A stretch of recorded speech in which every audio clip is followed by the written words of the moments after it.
the fact that they get palpitations, and when they get palpitations, it tends to happen when their stomachs are bad. So today I have Simon Smale, who's a consultant gastroenterologist, who's very highly regarded, and I thought I'd ask him a few questions about bloating, and in particular the relationship between the stomach and the heart. So thank you for joining me, Pleasure. Simon. Pleasure. Now, have you, in your experience, ever found that people have come to you and said, look, when I get bloated, I get heart palpitations? Oh, certainly. There's no question there's a cohort of people who associate their palpitations with eating, but particularly eating to a point where they get discomfort. They get epigastric discomfort, and then they get palpitations. They get sweaty as well. Really? And kind of a feeling of they're feeling flushed. And I suspect that that's related to the vagus nerve and the fact that both the heart and the stomach are innervated by the vagus nerve, and we now know that there are connections both up and down to the brain through the vagus nerve, but also through the spinal cord. And one can envisage a situation whereby stimulation of one of the viscera, the stomach, leads to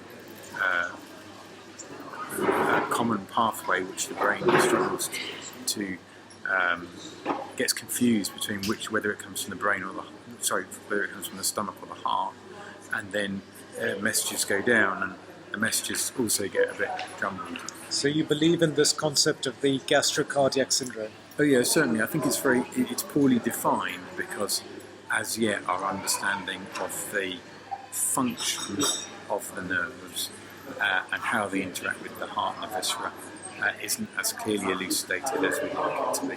Okay. But it's getting better. So do you think that the mechanism is largely because of compression?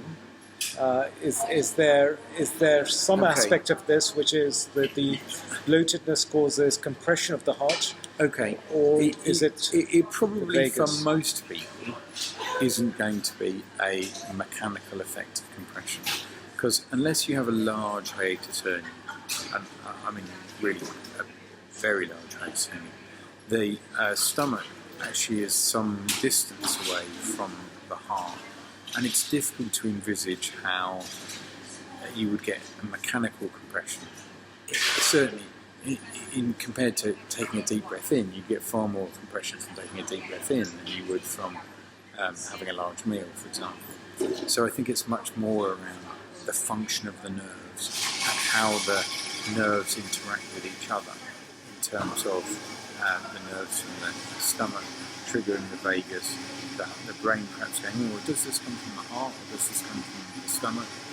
Sending messages back down to say, empty the stomach more, or perhaps do other stuff with the heart, and then you get palpitations from a result of a kind of reflex, as it were, disorder.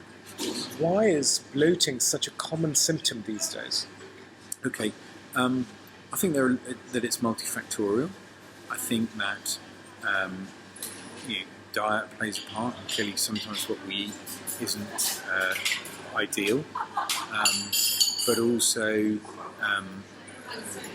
other lifestyle factors play a part. So if you're eating, to focus on diet, if you're eating all your calories in one large meal at the end of the day, or most of your calories, then that'll tend to make you feel bloated. If you're having excess caffeine, if you're having excess fizzy drinks,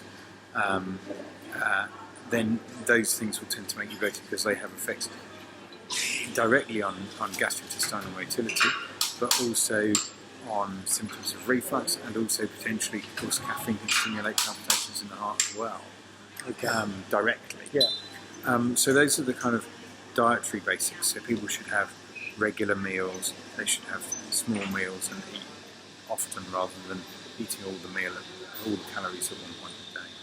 And then, of course, other things affect gastric motility, can affect bloating. So if the stomach doesn't relax in the way that stomachs should when you eat the meal, then there's a kind of tension there. If it doesn't relax, it's like blowing a tyre up inside an inner tube up inside a tyre.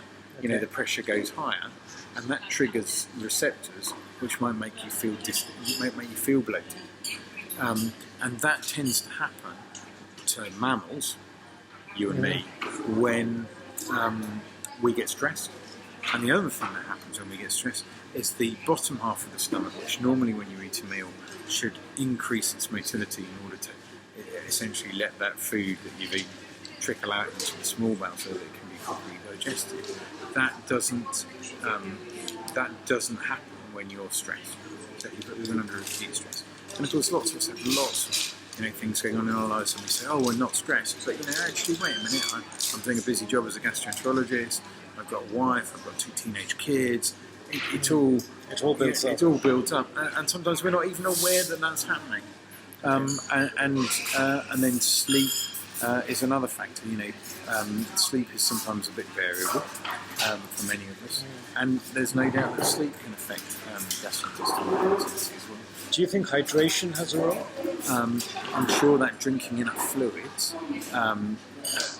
particularly water, has an effect on the way our guts feel. I think also what we're eating, in terms of if you're eating appropriate quantities of vegetables, then that tends, without having rich sauces on top of them, then that will tend to increase gastric emptying. Whereas if you're eating food rich in saturated fat that tends to delay gastric emptying, then you will tend to get more bloating as well. Great, thank you so much. Could you tell us a little bit about what you're doing at the moment and how people can contact you and find out more about the More Than Just Medicine program that you've launched? Okay, so the idea of More Than Just Medicine is really to develop programs to engage, educate and empower patients to take control of their own lives and their own risks and conditions in order to try and use lifestyle in conjunction with medicines, if they are indicated, to optimise people's disease and prevent relapse of disease.